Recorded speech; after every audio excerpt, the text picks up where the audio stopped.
प्यारे विद्यार्थियों, एक जिले में जो है ये विज्ञान के पेपर हुआ है। और जिस बच्चे ने भेजा है ये पीडीएफ आप देख रहे हैं, ज़्यादा साफ तो नहीं है, लेकिन कुछ केवल ऊपर ऊपर दिक्कत है, बाकी नीचे सारा साफ, ठीक ठाक साफ है। सारा तो नहीं बोलूँगा। तो आप देख सकते हैं ये वार्षिक परीक्षा का जो पेपर है विज्ञान का, साइंस का, 9वीं क्लास का। इसमें हिंदी प्लस इंग्लिश वर्जन में जो है क्वेश्चंस दिए गए हैं। तो चलिए इनको हम सॉल्व कर लेते हैं, ताकि आप लोगों को जो सॉल्यूशंस पता चल पाएँ, किस तरह के क्वेश्चंस पूछे जा रहे हैं। और सारे क्वेश्चंस हम डिस्कस करने वाले हैं फटाफट। तो यहाँ पे जो पहला क्वेश्चन है उसकी बात करते हैं। देखिए, पहले एमसीक्यू पूछा गया है। तो पहला, किसी ठोस से सीधी गैस अवस्था प्राप्त करने वाला पदार्थों का गुण जो है ऊर्ध्वपातन कहलाता है। ए ऑप्शन जो है इसका करेक्ट आंसर हो जाएगा। ठीक है, तो ए ऑप्शन जो है इसका करेक्ट आंसर हो जाएगा। अगला जो प्रश्न है उसकी बात करते हैं। वह धातु जो कमरे के ताप पर द्रव अवस्था में, धातु की बात कर रहा है, अधातु नहीं, धातु की बात कर रहा है, तो वो कौन सी है? कमरे के, अगर अधातु पूछेगा तो ब्रोमीन होगा, और धातु पूछेगा तो क्या हो जाएगा? वो पारा हो जाएगा। कमरे के ताप पर जो है ये कैसा आता है? आपका द्रव अवस्था में होता है। इसके बाद आइए नेक्स्ट क्वेश्चन पे। नेक्स्ट जो क्वेश्चन है इसमें इंग्लिश और हिंदी दोनों वर्जन दिया गया है। ठीक है, तो आप पढ़ सकते हैं। The properties of substance that go directly from a solid to gaseous state is called, overturn भी बोलते हैं उसको, सब्लिमेशन भी बोलते हैं। तो दोनों ही चीज़ें आंसर सही है। ठीक है, ओवरटर्न भी बोलते हैं और सब्लिमेशन भी बोलते हैं। Nothing to worry. उसके बाद जो है liquid metal at room temperature is, तो लिक्विड मेटल, मेटल की बात कर रहा है, तो रूम टेम्परेचर पर लिक्विड मेटल जो है वो कौन सा होता है? तो हमारा आंसर हो जाएगा मरकरी। ठीक है, दैट इज ओके। नाउ जो है कोबाल्ट का प्रतीक चिन्ह आपको बताना है। तो कोबाल्ट को जो है हम किससे डिनोट करते हैं? तो हमारा आंसर हो जाएगा cobalt is denoted by the symbol of CO. तो यहाँ पे जो है आपका सीओ जो है इसका आंसर हो जाएगा। कैंसर के उपचार में, यानी कि the isotope used in the treatment of cancer, कौन सा जो है समस्थानिक यूज करते हैं? समस्थानिक को हम इंग्लिश में आइसोटॉप कहते हैं। तो हमारा जो है समस्थानिक कौन सा है? तो आंसर हो जाएगा वो है हमारा कोबाल्ट। ठीक है, कोबाल्ट जो है, कोबाल्ट 60 होता है एक्चुअली में। कोबाल्ट कौन सा होता है? कोबाल्ट 60। तो कोबाल्ट ही आपको, आपके लेवल पे अभी कोबाल्ट ही पढ़ेंगे। जब जैसे जैसे आपकी क्लासेस बढ़ते जाएंगे तो आप देखेंगे कोबाल्ट 60 ये चेंज हो चुका है। ठीक है, तो कोबाल्ट 60 के नाम से उसको जाना जाता है। अगला जो क्वेश्चन है, कोशिका का पावर हाउस सभी को पता है, power house of the cell का नाम क्या है? तो उसका आंसर हो जाएगा माइटोकांड्रिया। तो बिल्कुल ऑप्शन आपका सही है। ठीक है, सभी को पता है ये चीज़। तो रुधिर एक प्रकार का कैसा उत्तक है? तो रुधिर एक प्रकार का संयोजिक उत्तक है, यानी कि कनेक्टिव टिश्यू है, कनेक्टिव टिश्यू है। ठीक है, blood is type of tissue, तो blood is a connective tissue. ठीक है, इसका जो है कनेक्टर लिखा है वो मिसप्रिंट हो सकता है, मे बी, कोई इश्यू नहीं है। एक और साइंस का पेपर आया है, उसको भी डिस्कस करेंगे, वो पेपर ज़्यादा साफ है इससे। उसमें भी काफ़ी एमसीक्यू और काफ़ी रिक्त स्थान, बहुत बढ़िया पेपर, मैं तो कहूँगा कि अच्छा पेपर और इजी पेपर। अंडे देने वाला स्तननाई जंतु जो है वो कौन सा का? ईडी इकीडाना। ठीक है, इकीडाना जो सी ऑप्शन जो है ये आपका सही हो जाएगा। C option is the right answer. Eggs laying and mammal पूछा गया आपसे। इसके बाद जो है वेग में परिवर्तन की दर जो है क्या बोल, rate of change of velocity is known as acceleration, जिसको हम हिंदी में त्वरण बोलते हैं। ठीक है, इसके बाद जो नेक्स्ट क्वेश्चन है उसकी बात करते हैं। निम्न में से बल का मात्रक नहीं है। तो बल का जो मात्रक नहीं होता है वो जूल होता है। जूल किसका मात्रक है? एनर्जी का। ठीक है, एनर्जी का जो है ये मात्रक है, और इसको जो हम ऊर्जा का मात्रक बोलते हैं, जूल। बाकी ये न्यूटन है आपका, डाइन है और पाउंडल, ये तीनों मात्रक जो है बल के हैं, यानी कि फोर्स के हैं। ठीक है, तो सारे के सारे इसमें पूछा क्या है? नहीं मात्रक पूछा कि भाई बल का यानी फोर्स का मात्रक जो है ऐसा यूनिट नहीं है, वो कौन सी चीज़ है? जूल। जूल जो है ऊर्जा का मात्रक है।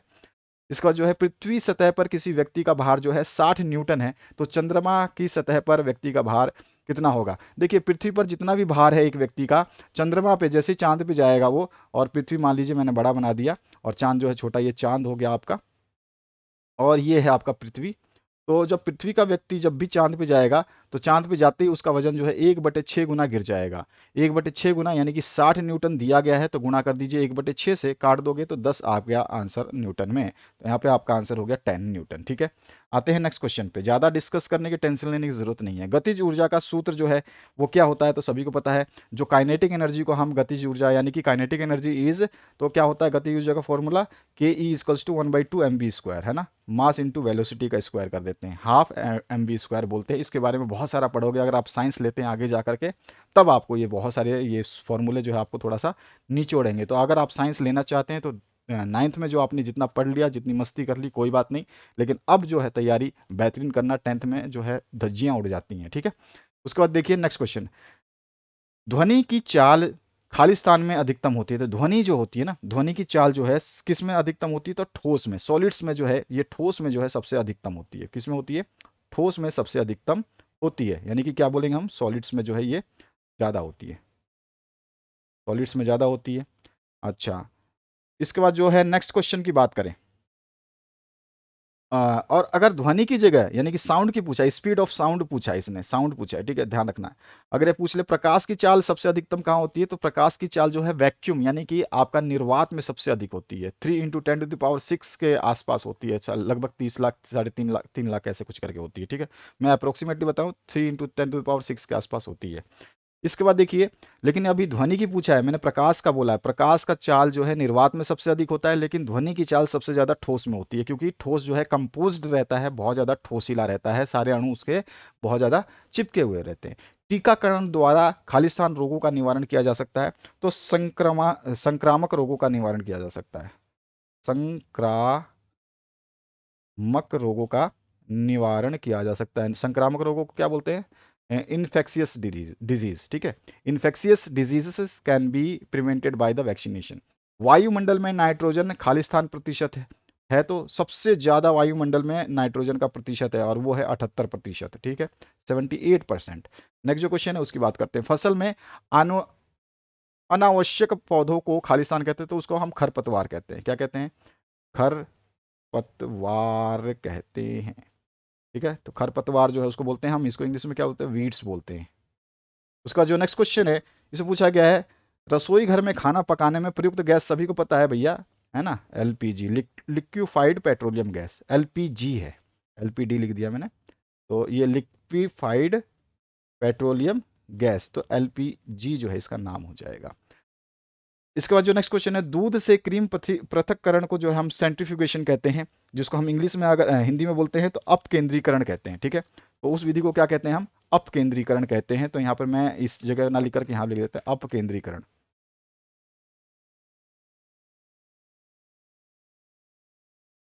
ठीक है। सेंट्रीफ्यूगेशन जो है इसको हम इंग्लिश में बोलते हैं। अगला जो क्वेश्चन है, यहाँ पर हम लिखना चाहें तो इसको भी लिख सकते हैं सेंट्रीफ्यूगेशन, ठीक है। तो यहाँ पे आ जाएगा,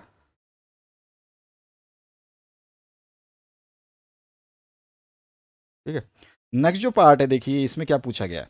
इसमें पूछा गया आपसे अवार्डो अवोगार्दो संख्या का मान खालिस्तान होता है। तो अवोगार्दो संख्याओं को हम एन से प्रदर्शित करते हैं, नंबर ए से अवोगार्दो और एन से नंबर, ठीक है। अवोगार्दो संख्या को जो हम डिनोट करते हैं, और इसका जो मान होता है ये 6.023 इंटू, ध्यान रखना कि आपको केवल आगे ये संख्या याद रखनी है, 6.023 होती है, और इसके साथ जो गुणा होता है वो 10 की घात 23 होती है। तो सिंपली याद रखोगे कि इधर भी 23 है तो इधर भी 23 होता है। इसके बाद जो है, इलेक्ट्रॉन की खोज जो खालिस्तान ने की थी, तो किसने की थी? जे जे थॉमसन ने की थी। तो जे जे थॉमसन जो हमें लिख देना है, ठीक है, जे जे थॉमसन। एक जिले में संस्कृत का पेपर हो चुका है, मैं अपलोड कर चुका हूँ, उसको आप देख सकते हैं। अगर आपको संस्कृत का पेपर देखना है किस तरह का पैटर्न है, तो आप उसको देख सकते हैं।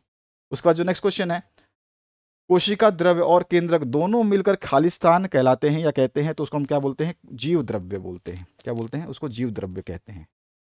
जीव द्रव्य जो है इसका आंसर हो जाएगा। और इंग्लिश में क्या बोलते हैं? तो इसको हम बोलते हैं प्रोटोप्लास्ट,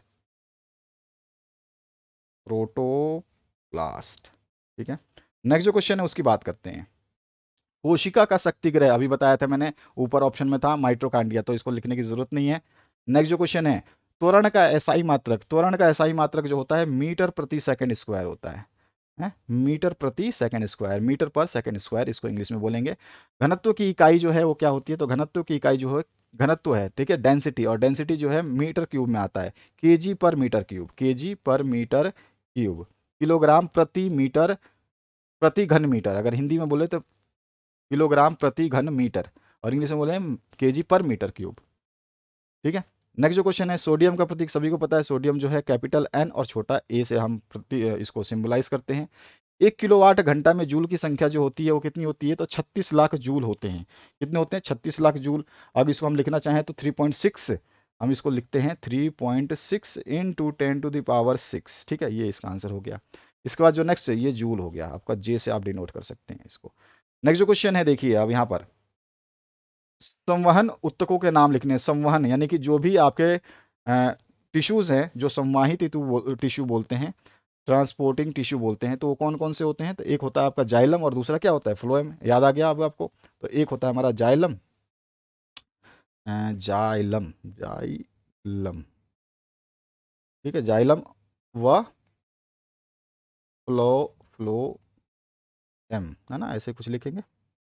इसके बाद देखिए, एक बीजपत्री पादप के दो उदाहरण देने। एक बीजपत्री पादप तो इतने सारे हैं, आपका गेंदा है, ठीक है, गेंदा फूल जिसको आप बोलते हैं। उसके अलावा जो है आपका खजूर है, हैं? खजूर है। उसके अलावा घास है, गेहूं है, घास भी आता है इसमें, गेहूं आ जाता है। उसके अलावा क्या आ जाएगा, गेहूं, गेहूं, प्याज आ जाता है, प्याज आ जाएगा। उसके अलावा केला भी है आपका इसमें शामिल, केला भी है। उसके अलावा और बताऊं तो लहसुन भी है, तो लहसुन भी है, और भी है यार, मक्का है, ठीक है, तो बहुत सारे हैं। इसके बाद देखिए, गाड़ी द्वारा तय की गई दूरी किसके द्वारा मापी जाती है, तो ओडोमीटर के द्वारा मापते हैं हम, इसको ओडोमीटर बोलते हैं, ओडोमीटर, ठीक है। ये कभी कभी एमसीक्यू भी बनता है कि गाड़ी द्वारा तय की गई दूरी मापी जाती है। ऑप्शन ए ओडोमीटर, दूसरा ऑप्शन ट्रांसमीटर, तीसरा ऑप्शन कोई मीटर, और चौथा मीटर, ऐसे, ठीक है। तो ये भी ध्यान रखना, ओडोमीटर से हम दूरी को मापते हैं, ध्यान रखना दूरी, कितनी दूरी हम गए हैं बस वो मापते हैं ओडोमीटर से। स्पीडोमीटर से स्पीड नापते हैं, ओडोमीटर से दूरी नापते हैं। रॉकेट का सिद्धांत न्यूटन के कौन से नियम पर आधारित है, तो थर्ड लॉ पे ये आधारित है, तीसरे नियम पर आधारित है, जिसमें every action has equal and opposite reaction. तो जैसे ही रॉकेट उड़ता है तो नीचे की तरफ आग फेंकता है, और आग जब पृथ्वी पर टकराती है तो रॉकेट ऊपर की तरफ चला जाता है। तो थर्ड लॉ जो है वो क्या कहता है, every action has equal and opposite reaction. इसके बाद जो है गुरुत्वाकर्षण बल क्या है, तो वह पृथ्वी का वह गुरुत्वाकर्षण बल वह बल है जो पृथ्वी का वह बल है, गुरुत्वाकर्षण बल पृथ्वी का वह बल है जो किसी पदार्थ को अपनी ओर आकर्षित करने के लिए उस पर जो एक बल लगाता है वो गुरुत्वाकर्षण बल है, ठीक है। आप अपने शब्दों से लिख सकते हैं, कोई इशू नहीं है, बिल्कुल सही आंसर, ठीक है। एक हॉर्स पावर कितने वाट के बराबर होता है, तो ये 746 वाट के बराबर होता है। एक हॉर्स पावर में कितने वाट होते हैं, 746 वाट, ठीक है। अगला जो क्वेश्चन है देखिए, इसमें पूछा गया इको कार्डियोग्राफी, जिसको हम ईसीजी बोलते हैं, अभी आप हॉस्पिटल जाओगे तो देखना ईसीजी लिखा हुआ आता है, ठीक है ना, किस अंग की जाती है, तो ये हमारे हृदय की जाती है, हृदय, हमारे हार्ट की जाती है, ठीक है। इसके बाद जो नेक्स्ट क्वेश्चन है, इसमें पूछा गया आपसे एड्स का पूरा नाम बताना है। सभी को पता है एड्स का पूरा नाम, acquired immuno deficiency syndrome, acquired immuno deficiency syndrome, ठीक है।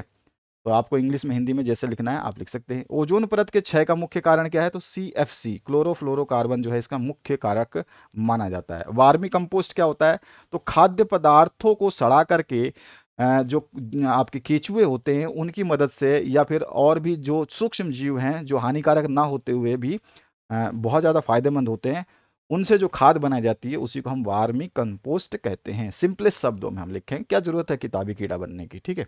यौगिक किसे कहते हैं, जब दो कोई भी कंपाउंड, जब दो कोई भी आपके वो होते हैं, क्या कहते हैं आपके सब्सटेंस, ठीक है, कोई भी दो सब्सटेंस होंगे, या कोई भी दो जो है रासायनिक, कोई भी दो, यौगिक तो नहीं बोल सकते, तो हम क्या बोल, दो दो पदार्थ, जब कोई भी दो पदार्थ रासायनिक अभिक्रिया करके कोई एक संयुक्त उत्पाद बनाते हैं उसे हम कंपाउंड या यौगिक कहते हैं। रासायनिक अभिक्रिया द्वारा जब दो पदार्थ जुड़ते हैं और एक नया पदार्थ का निर्माण होता है तो उसे हम कंपाउंड या यौगिक कहते हैं, ठीक है, सिंपल डेफिनेशन। आयुपैक का पूरा नाम आपको बताना है, आयुपैक का पूरा नाम क्या हो जाएगा, तो इसको आप हिंदी में लिखें चाहे इंग्लिश में लिखें, नाम वही रहेगा। तो इसका आई से इंटरनेशनल होता है, क्या हो जाएगा, इंटरनेशनल, ठीक है। आप इसको हिंदी में भी आप इंटरनेशनल लिखोगे, ठीक है। और यू से होता है यूनियन, ठीक है, इंटरनेशनल यूनियन। और पी से होता है ऑफ प्योर, ऑफ बीच में लगा देते हैं और फिर लिखते हैं प्योर, ठीक है, इंटरनेशनल यूनियन ऑफ प्योर। अब जो है पी तक आ चुके हैं, ए से क्या हो जाएगा, तो यहां पर जो है हम कहेंगे एंड अप्लाइड, यहां पे फिर से एंड, ए से एंड नहीं, ए से अप्लाइड होता है, APPLIED, अप्लाइड, ठीक है। और इसके बाद में आपका लास्ट क्या बचा, अप्लाइड केमिस्ट्री, ठीक है। तो अप्लाइड केमिस्ट्री जो है इसका आंसर हो जाएगा, क्लियर। तो international union of pure and applied chemistry. अब ध्यान दीजिएगा, जो मेन मेन वर्ड्स हैं इसमें देखिए, ये आपका इंटरनेशनल जो है आई रिप्रेजेंट कर रहा है, ठीक है, यू से यूनियन रिप्रेजेंट हो रहा है, ठीक है, उसके बाद पी से प्योर रिप्रेजेंट हो रहा है, ए से अप्लाइड रिप्रेजेंट हो रहा है, और सी से केमिस्ट्री रिप्रेजेंट हो रहा है। जिसमें ऑफ आ रहा है ना ये आपका, और एंड जो आ रहा है ये केवल शब्द को जोड़ने के लिए यूज किए जाते हैं, इसका कोई मीनिंग इसमें नहीं है निर्धारित। इसके बाद थॉमसन ने परमाणु मॉडल की तुलना किससे की? तो आप सभी को पता है, उसने की थी वो लाल लाल जो वो होता है हम खाते हैं गर्मियों में, क्या होता है वो हरे कलर का, प्लम पुडिंग, जिसको इंग्लिश में बोलते हैं, हिंदी में क्या बोलते हैं, खरबूज। हाँ तो खरबूज, तो प्लम पुडिंग, प्लम पुडिंग से की थी, जिसको हम आप बोल सकते हैं खरबूज से तुलना की थी, खरबूज के बीजों से। खरबूज, है ना, तरबूज नहीं होता, तरबूज होता है, तरबूज होता है भाई, बच्चे बोल रहे हैं तरबूज होता है, तो यहाँ पे तरबूज लिखेंगे हम, तरबूज, ठीक है भैया, प्लम पुडिंग। इसके बाद आपका नेक्स्ट, रक्त किन पदार्थों का परिवहन करता है? तो बहुत ही सिंपल सा आंसर अगर हम लिखना चाहें तो रक्त जो है यह मेनली जो है ऑक्सीजन, ऑक्सीजन का परिवहन करता है, ऑक्सीजन का परिवहन करता है। ऑक्सीजन, रक्त जो है ऑक्सीजनीकृत रक्त को लेके जाता है, एक सिरा सिरा काम करती है और एक धमनी काम करती है ना। रक्त के दो ही आपका जानते हैं, अपने दिल में दो चीज़ें हैं, और वो जो है रक्त को, एक तो आपने ऑक्सीजन जो लिया है वो रक्त के साथ ले जाएगी पूरे शरीर के अन्य अंगों तक, और जब अंग जो है ऑक्सीजन को ग्रहण कर लेंगे तो अनऑक्सीकृत रुधिर हो जाएगा वो, यानी कि रुधिर में जो ऑक्सीजन गया था वहां से ऑक्सीजन को तो चूस लिया हमारे अंगों ने, अब जो रुधिर वापिस आ रहा है हृदय में तो वो अनऑक्सीकृत, यानी कि बिना ऑक्सीजन वाला रुधिर जो है वापिस आता है। तो काम क्या है मेन, कि इसका ऑक्सीजन को परिवहन करना है, ठीक है। रक्त क्या काम करता है, ऑक्सीजन का परिवहन करता है, बाकी किन किन पदार्थों की जरूरत नहीं है। इसके बाद देखिए नेक्स्ट क्वेश्चन, गर्मियों में सूती कपड़ा क्यों पहनना चाहिए? आसानी से बता सकते हैं। अब ये 2 अंक की प्रश्न है, अभी तक हमने जितने प्रश्न करे ना सारे 1-1 अंक के प्रश्न करे हैं, देखो आप सारे के सारे 1-1 अंक के प्रश्न करे हैं, ठीक है, और सारे के सारे प्रश्न अपने क्या है, टॉप क्लास के सही आंसर है ना। तो ये सारे कर लिए तो 30-40 नंबर तो 1 नंबर के ही मिल गए मेरे हिसाब से ना। बहुत सारे क्वेश्चंस पूछे गए हैं। ऊपर आपने कितने दिए हैं, यहाँ पर 10 जवाब तो ये दे दिए एमसीक्यू में, और यहाँ पे देखें तो 12 जवाब, 12 नहीं 14, 15 जवाब तो आपके खालिस्तान के, 15 जवाब तो खालिस्तान के हो गए। ऊपर आपने 10 तो एमसीक्यू कर लिए, 25 नंबर तो ये सीधे सीधे हो गए। उसके बाद आप देखिए लघुत्तरात्मक प्रश्न जहाँ पे आए थे, इसमें कितने आए थे, ये भी आपके जो है 15 आए थे, तो 25 और 15 40 तो ये सीधे सीधे हो गए। 25 आपने ऊपर अब मैंने एमसीक्यू और रिक्त स्थान प्लस, और ये आपने कर लिए 15, और तो ये तो सीधे सीधे 40 अंक यहाँ से प्राप्त हो रहा है बच्चे को, ठीक है, 1 नंबर से ही। आगे जो देखेंगे उसकी बात करते हैं। तो यहाँ देखिए, उपधातु किसे कहते हैं, उदाहरण भी देना है आपको, बहुत ही सिंपल सा डेफिनेशन है, जानते ही हैं आप। मिश्रण और यौगिक में 2 अंतर आपको बता देना है, ठीक है, तो ये आप आराम से बता देंगे। देखिए ध्यान से क्वेश्चंस को पढ़ना है और इनको तैयार कर लेना। संभारिक किसे कहते हैं, अभी दूसरा मैं साइंस का पेपर डालने वाला हूं, जो बच्चे ने एक और भेजा है, और काफ़ी अच्छा पेपर है और इससे बहुत ज़्यादा साफ है, इसमें तो थोड़ा भी क्वेश्चन जो है आपको दिखाई नहीं दे रहा है, लेकिन फिर फटाफट हमने आंसर्स डिस्कस कर लिए। संभारिक किसे कहते हैं, ठीक है। इसके बाद जो देखिए इसमें क्या पूछा गया है, विस्थापन किसे कहते हैं, डिस्प्लेसमेंट क्या है, ठीक है, और विस्थापन का जो है डिस्प्लेसमेंट जो है आप जानती हैं कि मतलब एक स्थान से दूसरे स्थान पर जो है, और विस्थापन जो है आपका क्या हो सकता है, शून्य हो सकता है या नहीं हो सकता है, ये भी आपको पता होना चाहिए। टीकाकरण द्वारा किन रोगों का निवारण किया जा सकता है, अभी अभी हमने बताया जो भी संक्रामक रोग है उन रोगों का जो है टीकाकरण द्वारा निवारण किया जा सकता है। हमारे को टिटनेस का टीका लगता है, ठीक है, टाइफाइड का लगता है, उसके अलावा और बहुत सारे, पोलियो का टीका लगता है, तो ये सारे टीकाकरण जो है हमारे किए जाते हैं। तो इस तरह से एग्जाम्पल देते हुए लिख दोगे। रोग फैलाने के साधनों के नाम लिख लिए, जो रोग किस तरह से फैलते हैं, तो आपसी संपर्क से, ठीक है, हवा के माध्यम से, गंदे पानी से, दूषित भोजन से, ये सारे सारे माध्यम हैं, ठीक है। और आप यौन संचारित रोग भी जो है फिजिकल रिलेशन से, इस तरह से। और ग्रीन हाउस प्रभाव किसे कहते हैं, आप आसानी से बता सकते हैं। जीवमंडल किसे कहते हैं, देखिए 2-2 अंक के प्रश्न है, वो अच्छे प्रश्न है। अच्छे उत्पाद हेतु हमें किस प्रकार के बीज का प्रयोग करना चाहिए। न्यूरॉन का नामांकित चित्र हमेशा पूछेगा 10वीं क्लास में, तो न्यूरॉन के ऊपर तो बहुत कुछ आता है। ऐच्छिक और अनैच्छिक क्रिया, ये भी आपका 10वीं क्लास में बहुत अच्छी पढ़ते जाना, ये सब चीज़ें आपको दोबारा पढ़ने को मिलेगी, ठीक है। पेशियों में क्या अंतर होता है आपको बता देनी है। उसके बाद जो है सहजीविता किसे कहते हैं, बायोफाइटा की 2 विशेषताएं क्या क्या है उसको बता देना है। लोहे से बना जहाज समुद्र में तैरता है, उसका रीज़न क्या है। उसके अलावा जो है स्टोमाटा क्या है, इसका क्या कार्य है आपको बताना है। उसके अलावा संवेग संरक्षण का नियम समझा देना है। संवेग जो है मोमेंटम जो है, कभी कभी मोमेंटम मोमेंटम का जो है एसआई यूनिट भी पूछ लेगा कि मोमेंटम का एसआई यूनिट बताओ। ठीक है, यूनिट जो है यानी कि हम यूनिट को क्या बोलते हैं हिंदी में, मात्रक, मात्रक बताओ। ठीक है, तो आप बोलो, पूछेगा कि आपका जो संवेग का मात्रक बताओ, तो आपको पता होना चाहिए। खरपतवार नियंत्रण के उपाय लिखिए। द्रव्यमान संरक्षण का नियम आपको बता देना है। उसके बाद जो है इसके और पार्ट में भी दिया गया, क्योंकि ये 4 अंकीय प्रश्न शुरू हो जाते हैं, इससे ऊपर जो है कुछ 3 अंकीय कुछ प्रश्न थे, बीच बीच में 4 अंक का भी प्रश्न एक बार दे दिया है। तो आपका नेक्स्ट जो है डाल्टन के सिद्धांत की विवेचना करनी है। डाल्टन का जो मॉडल है उसके बारे में बता देना है। रदरफोर्ड का परमाणु मॉडल जो पूछा ही जाता है। ठीक है, इसके अलावा थॉमसन का मॉडल भी पूछ लेते। देखिए और ऑप्शन में सब कुछ पूछा गया है कि आप ये करो नहीं तो वो करो। रदरफोर्ड भी पढ़ो यानी कि थॉमसन भी पढ़ो, डाल्टन डाल्टन भी पढ़ो, और द्रव्यमान संरक्षण नियम भी पढ़ो। पादप कोशिका का नामांकित चित्र बनाइए, या जंतु कोशिका, या तो पादप कोशिका का बनाओ या जंतु कोशिका का बनाओ। गुरुत्वाकर्षण का सार्वत्रिक नियम क्या है, कैपिटल जी की बात कर रहा है ये, इसको मैंने सॉल्व करवाया हुआ है। और आर्किमिडीज का सिद्धांत क्या है, और इसमें पूछा गया है आपसे थैलोफाइटा की विशेषताएं क्या है। और उसके जो है यहाँ पे और ऑप्शन में पूछा गया है सिलेंट्रेटा वर्ग की विशेषताएं क्या होती हैं। तो इस तरह का ये प्रश्न पत्र था, किसी जिले से बच्चे ने भेजा, उसको हमने सॉल्यूशन प्रदान किया। और भी आप बेहतरीन सॉल्यूशंस की अगर आप चाहते हैं कि आपको सॉल्यूशंस मिले, तो अभी आपके सामने जो प्लेलिस्ट आ चुकी है उस प्लेलिस्ट को विजिट करिए, उसमें टच करिए। अभी आपके स्क्रीन पे जो प्लेलिस्ट दिखाई दे रही है उसको टच करिए, और जितने भी आप चाहते हैं वो सारे सॉल्यूशंस आपको मिलेंगे। जो जो पेपर हो चुके हैं हर सब्जेक्ट के अवेलेबल है, उनको पढ़िए। मैथ्स का बहुत जगह हो चुका है, मैथ्स के पेपर डाल दिए गए हैं। एसएसटी के बहुत से जगह हो चुके हैं, एसएसटी के पेपर डाल दिए गए हैं। साइंस का आप देख ही रहे हैं। ठीक है, इसके अलावा जो है संस्कृत का एसकेटी का हमने डाल दिया है। जहाँ जहाँ इंग्लिश का हो चुका है इंग्लिश का डाल दिया है। जहाँ जहाँ हिंदी का हो चुका है हिंदी भी डाल दिया है। तो इस तरह से कोई ऐसा पेपर नहीं छोड़ा जो आपको जरूरत पड़े। मैथ्स का मैं बता चुका हूँ कि मैथ्स का भी 2-3 जगह का पेपर डाल चुका हूँ, और 1-2 पेपर आज बच्चों ने भेजा है वो भी हम अपलोड कर देंगे। Thank you very much, have a good day. Share करना बिल्कुल ना भूलें।